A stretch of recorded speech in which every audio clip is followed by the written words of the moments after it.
করি, ওই হাসিটা আমরা ভুলবো না। সেই জন্য আমি এরপরেও ওকে চাঁদকে দিচ্ছি আমি, ও তুই ওইটা একটু কন্ট্যাক্ট কর, এখনই বলে দে, আর বেশি টাইম না দিয়ে, যেন প্রত্যেকের তার আইডিয়াটা বলুক। হ্যাঁ হ্যাঁ, ও বলছিলাম যেটা স্ক্রিপ্ট নিয়ে আমি গেলাম দুদু পক্ষে। ছবিটার নাম খুব ইন্টারেস্টিং ছিল, মানুষের নাম ঈশ্বর। ঈশ্বর ক্যারেক্টারটাই ঈশ্বর, কয়লা খনি নিয়ে তার গল্প ছিল। তো সেই গল্পটা নিয়ে গেলাম, অদ্ভুত কি শুনবেন আমার গল্প, আমার প্রথম স্ক্রিপ্ট উত্তম কুমার। তো সেই ঘরটা বললেন এসো এই ঘরে বসো। সেই ঘরে গিয়ে উনি মাটিতে বসলেন, আমায় বললেন তোমার ডিভানটায় বসো। না না, ডিভানে বসতে পারবো না, আমি এখানেই বসবো বলে আমি মাটিতে বসলাম।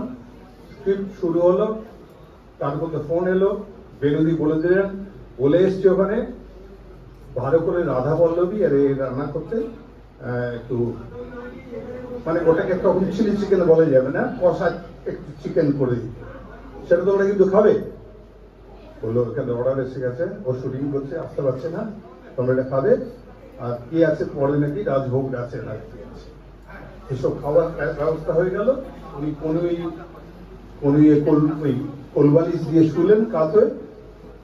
আমি স্ক্রিপ্টটা বললাম, তার খুবই পছন্দ হলো, কিন্তু দুর্ভাগ্য হচ্ছে তিনি ব্যস্ত ছিলেন প্রায় 3 বছর। তখন বললেন যে 3 বছরের মধ্যে একটা ডেট বার করা, তোমার ডেট বেশি লাগবে, কারণ কয়লা খনির উপর কাজ করতে গেলে আমাদের একটু ভিগোরাসলি কাজ করতে হবে, গিয়ে সেখানে পৌঁছে করতে হবে, আমার একটু সময় লাগবে তোমার। আমি বললাম হ্যাঁ, আমার অন্তত 35 days লাগবে, তাহলে তোমায় একটু ওয়েট করতে হবে।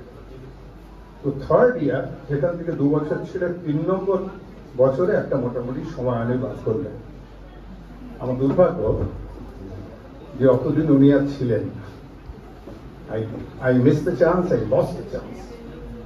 তাহলে ওনার সঙ্গে কাজ হতো, হয়তো অভিনেতা হিসেবে নয়, তো আরেকজনও সেই সময় কিন্তু এই ছবিটাতে পাঠ করার কথা হচ্ছিল, তার নাম হচ্ছে ভাস্কর। ভাস্কর যে ছিল একজন অভিনেতা, যার সঙ্গে জয়ার অ্যাফেয়ার ছিল কলকাতা। আমার যাদবপুরে পড়তাম, আমি যাদবপুরে যে কফি হাউসটা আছে, সেই কফি হাউসে ওরা এসে আড্ডা মারত দুইজন, বয়ফ্রেন্ড ছিল।